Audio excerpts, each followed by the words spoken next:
আবশ্যকতা কোনো দিনের জন্য নিশ্চিন্ত নয়, আবশ্যকতার অন্ত নাই।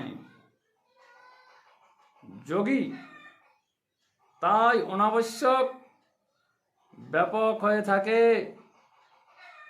যোগী যদি আবশ্যকতা অনুভব করে, যোগে ভঙ্গ দিতে হবে নৈতিক অনুসারে।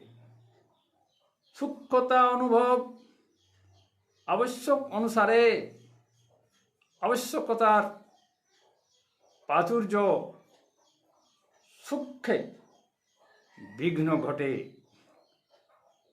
সূক্ষ্ম একটি অনুভব আবশ্যক অনুপাতে যোগে সূক্ষ্ম অনুভূতি মৌনতায় ঘটে। সূক্ষ্ম অনুভূতিটি দেহে যখন ঘটে, হৃদয়ের অন্তর দিয়ে যে অনুভূতিটি প্রবাহিত হয়, সূক্ষ্ম অনুভূতিটি আত্মার সাথে যুক্ত হতে সাহায্য করে। তাই যোগী নিশ্চিন্তে অনুভূত থাকে।